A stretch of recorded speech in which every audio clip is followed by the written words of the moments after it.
Bismillahirrahmanirrahim. Assalamualaikum warahmatullahi wabarakatuh. Salam guru hebat. Perkenalkan, nama saya adalah Panji Hidayat, SPD. Saya adalah calon guru penggerak Angkatan 9, Kabupaten Kepulauan Meranti, Provinsi Riau. Pada kesempatan kali ini, saya akan memaparkan tugas calon guru penggerak pada modul 1.4 pada bagian koneksi antar materi. Pada modul 1.4 ini, kita belajar tentang disiplin positif. Nah, sebagai seorang guru penggerak, apa peran saya dalam menciptakan budaya positif di sekolah? Sebagai calon guru penggerak yang telah mempelajari tentang budaya positif pada modul 1.4 ini, maka di sekolah sudah sewajarnya, seharusnya saya harus menciptakan budaya positif di sekolah. Dan juga selain saya menciptakan, juga harus menggerakkan bersama-sama dengan anggota sekolah untuk melaksanakan budaya positif tersebut bersama-sama. Nah, budaya positif yang dimaksudkan di sini itu ada beberapa poin. Yang pertama tentang disiplin positif, lalu motivasi perilaku manusia, posisi kontrol, keyakinan sekolah atau kelas, serta segitiga restitusi. Nah, bagaimana budaya positif ini itu akan dapat dikaitkan nantinya dengan filosofi Ki Hajar Dewantara, kemudian nilai dan peran guru penggerak, serta visi guru penggerak untuk mewujudkan budaya positif tersebut. Nah, mari kita bahas satu persatu tentang materi budaya positif ini secara ringkas. Yang pertama adalah tentang disiplin positif. Nah, dalam budaya kita, makna kata disiplin itu biasa dimaknai menjadi sesuatu yang dilakukan seseorang pada orang lain untuk mendapatkan kepatuhan. Kita cenderung menghubungkan kata disiplin dengan ketidaknyamanan. Seharusnya disiplin positif yang dimaksudkan di sini adalah disiplin diri.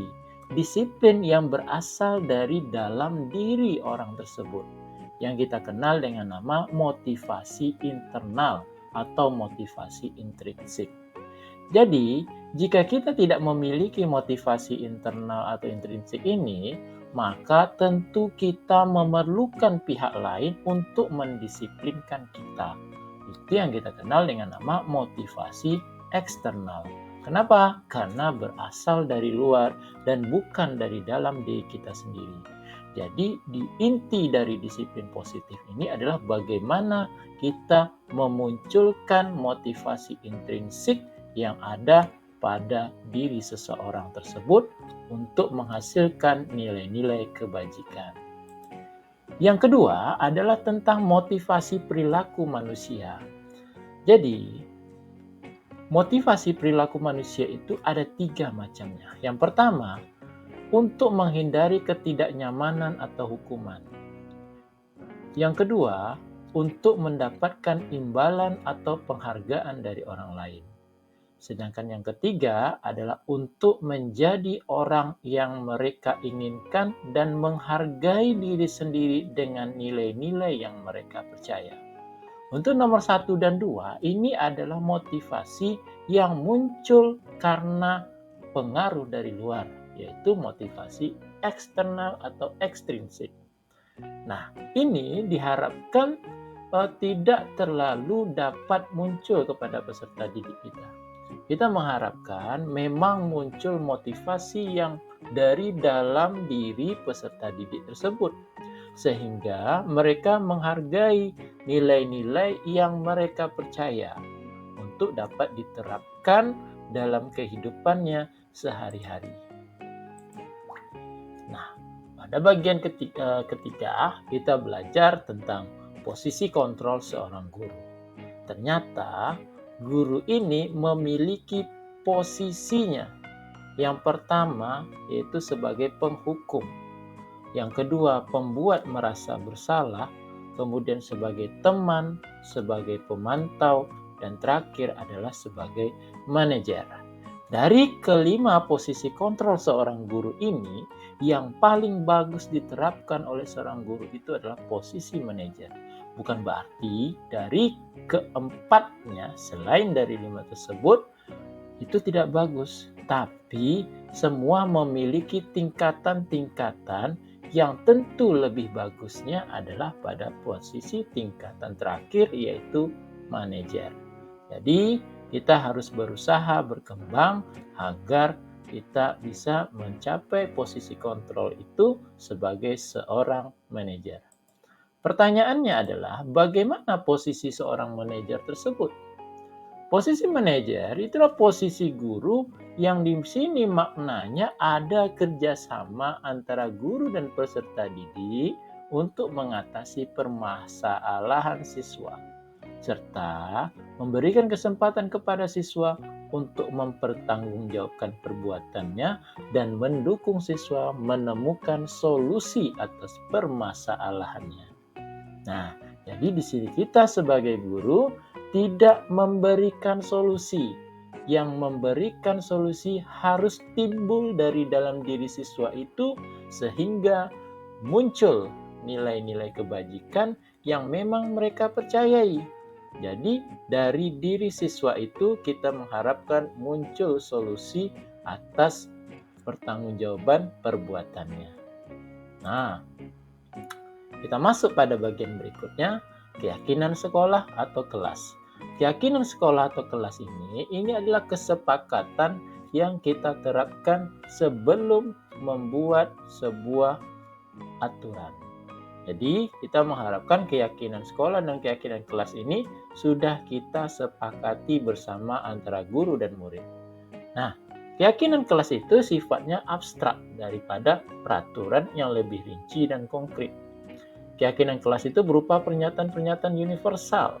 Untuk apa? Untuk lebih mudah diingat oleh peserta didik. Pernyataan keyakinan kelas senantiasa dibuat dalam bentuk positif.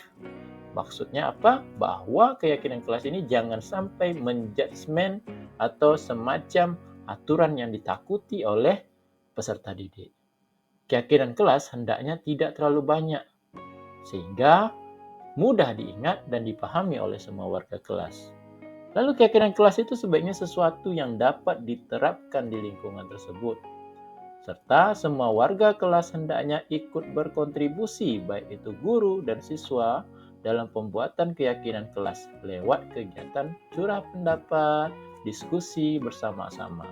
Jadi ini bukan hasil keputusan guru itu sendiri saja. Lalu tentu kita juga melakukan refleksi. Kita harus meninjau kembali keyakinan kelas dari waktu ke waktu. Sehingga nilai-nilai kebajikan yang muncul pada diri peserta didik itu semakin banyak. Oke. Nah, materi berikutnya itu tentang segitiga restitusi. Cara untuk melakukan restitusi kepada siswa itu kita menggunakan yang namanya langkah-langkah segitiga restitusi. Ada 3 langkah. Yang pertama, menstabilkan identitas. Di sini kita jangan langsung menjudgment bahwa anak itu bersalah. Ya, seharusnya kita harus menstabilkan keadaannya dulu dengan menanyakan suatu hal bahwa dia bukanlah memang betul-betul yang bersalah. Semua orang pasti pernah melakukan kesalahan. Lalu kita lakukan langkah kedua, yaitu validasi tindakan yang salah. Tentu dalam tindakan ini kita mengetahui apa alasan anak tersebut melakukan kesalahannya. Dan juga kita kaitkan dengan keyakinan kelas. Ini yang langkah ketiga, menanyakan keyakinan. Makanya sebelum kita melakukan restitusi, tentu sudah ada keyakinan kelas yang sebelumnya kita terapkan atau kita diskusikan bersama peserta didik. Karena ini yang akan menjadi dasar kita agar anak itu mengingat kembali nilai-nilai kebajikan apa yang mereka langgar. Dan juga kita harus tahu nih, kita harus membimbing siswa kita tersebut untuk memunculkan solusi atas masalah yang mereka lakukan. Jangan guru yang memberikan solusi, biarkan peserta didik berpikir, mencari solusi untuk mengatasi masalahnya. Nah, untuk apa? Agar muncul motivasi intrinsik dari siswa tersebut. Nah, lalu bagaimana kaitan antara budaya positif dengan filosofi Ki Hajar Dewantara, nilai dan peran guru penggerak, dan visi guru penggerak? Kaitan budaya positif dengan filosofi Ki Hajar Dewantara, kita tahu adalah menurut Ki Hajar Dewantara, pendidikan itu berfokus pada kodrat murid serta berpihak pada murid untuk menuntun menjadi anggota masyarakat yang lebih baik. Nah, bagaimana dia bisa menjadi anggota masyarakat yang lebih baik, sementara dalam dirinya tidak muncul motivasi intrinsik, tidak muncul nilai kebajikan. Maka dengan budaya positif ini akan mengajarkan, akan memunculkan nilai-nilai kebajikan yang ada pada diri murid tersebut. Lalu, bagaimana kita untuk mewujudkan budaya positif ini? Tentu kita sebagai calon guru penggerak harus mengetahui nilai dan peran dari guru penggerak.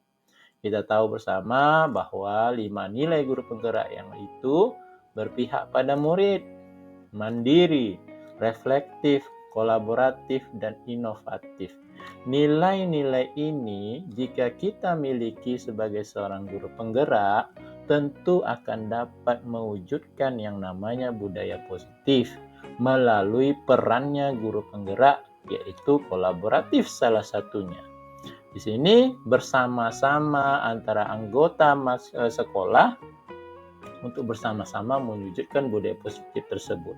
Baik itu siswa, guru, maupun kepala sekolah, mereka bersama-sama mewujudkan budaya positif ini. Dengan peran guru penggerak, itu bisa dilakukan. Nah, jika kita sudah memiliki nilai, peran, dan sudah mengetahui filosofi Ki Hajar Dewantara terhadap kaitannya dengan budaya positif, tentu kita harus punya visi, punya impian. Impian kita bagi apa? Yaitu tentang bagaimana memang budaya positif ini terterapkan kepada diri peserta didik sesuai dengan profil pelajar Pancasila. Nah, dalam mewujudkan mimpi tersebut, dalam mewujudkan visi tersebut, tentu kita mempunyai suatu kegiatan. Kegiatannya itu tentu saja prakarsa perubahan. Kita akan memiliki rencana, memiliki program untuk membuat prakarsa perubahan. Untuk apa? Untuk mewujudkan budaya positif di sekolah.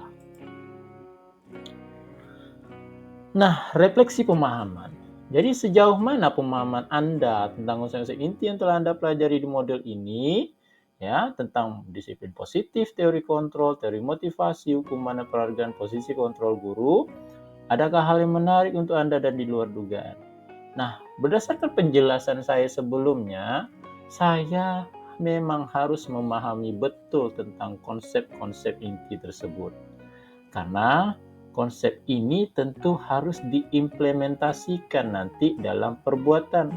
Serta selain kita implementasikan, kita juga tidak lupa harus mengkolaborasikan bersama-sama dengan anggota sekolah. Jika hanya di kelas kita saja yang menerapkan budaya positif ini, maka itu tidak berjalan. Semua yang berada di sekolah tentu harus menerapkan budaya positif ini. Nah, hal yang menarik bagi saya adalah kita ternyata sebagai guru harus bisa menjadi manajer. Manajer di sini, manajer yaitu posisi kontrol guru sebagai manajer yang memberikan restitusi bagi peserta didik yang bermasalah. Untuk apa? Untuk memunculkan motivasi intrinsiknya.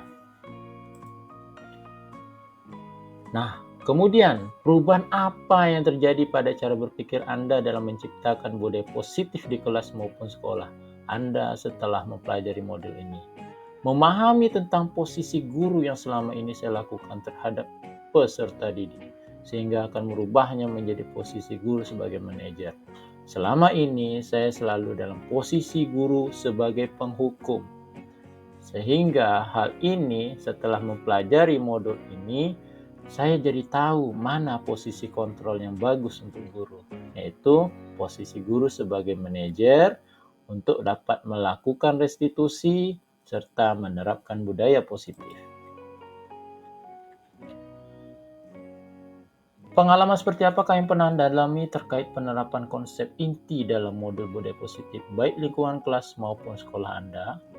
Yang saya lakukan pernah adalah penerapan segitiga restitusi terhadap siswa yang melakukan kesalahan, sehingga mereka dapat memperbaiki dirinya menjadi lebih baik tanpa harus adanya hukuman. Kita tahu bahwa kita berhadapan dengan manusia yang memiliki hati dan perasaan. Jika kita hanya memberikan hukuman, itu hanya memberikan rasa dendam kepada diri siswa tersebut. Tapi yang harus kita lakukan adalah menyadarkan diri siswa itu, memunculkan motivasi intrinsiknya, sehingga mereka tahu nilai-nilai apa yang telah mereka langgar.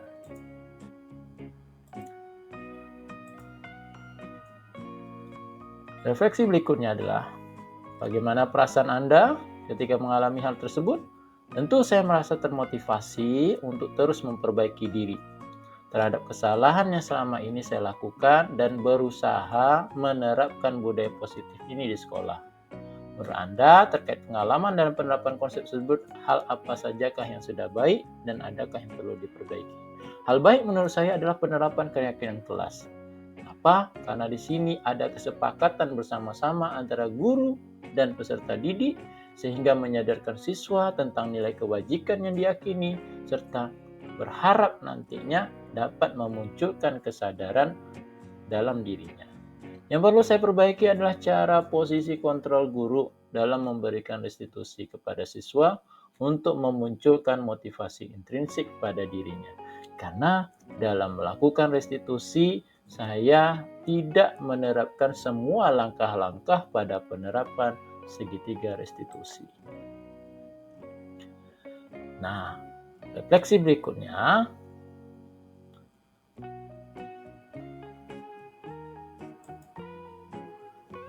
sebelum mempelajari modul 1.4 ini, posisi kontrol guru saya adalah posisi guru sebagai penghukum yang selalu memberikan hukuman kepada siswa secara langsung saat melakukan kesalahan. Perasaan saya saat itu adalah saya memberikan hukuman karena memang siswa tersebut bersalah, agar mereka sadar dan tidak mengulanginya lagi, tanpa memikirkan apakah itu menyakiti siswa secara verbal maupun secara tindakan. Setelah saya mempelajari modul 1.4 ini, saya mulai menerapkan posisi guru sebagai manajer, serta melakukan restitusi sesuai dengan segitiga restitusi kepada siswa, ya, untuk memunculkan motivasi intrinsik dalam dirinya tanpa harus melukai perasaan dari siswa tersebut. Nah, sekali lagi saya sampaikan bahwa kita berhadapan dengan manusia yang memiliki hati dan perasaan.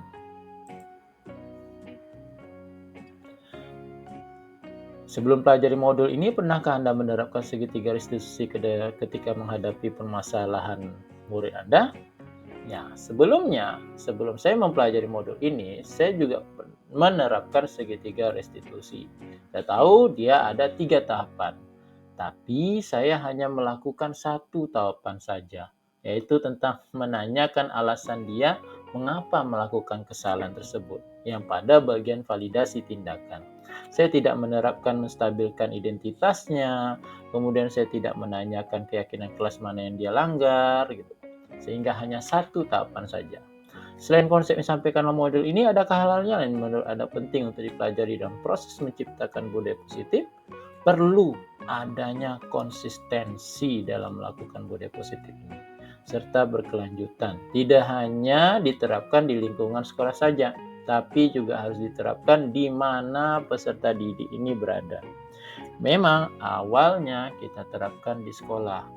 Nanti secara kesadaran dari diri peserta didik, mereka akan menerapkan baik itu di rumah, di tempat mereka bekerja jika sudah lulus dalam masa persekolahannya, sehingga tetap tertanam di dalam diri dari peserta didik tersebut. Baik, itu saja tentang pembahasan koneksi materi pada modul 1.4. Cukup sekian, saya akhiri. Assalamualaikum warahmatullahi wabarakatuh. Salam guru hebat.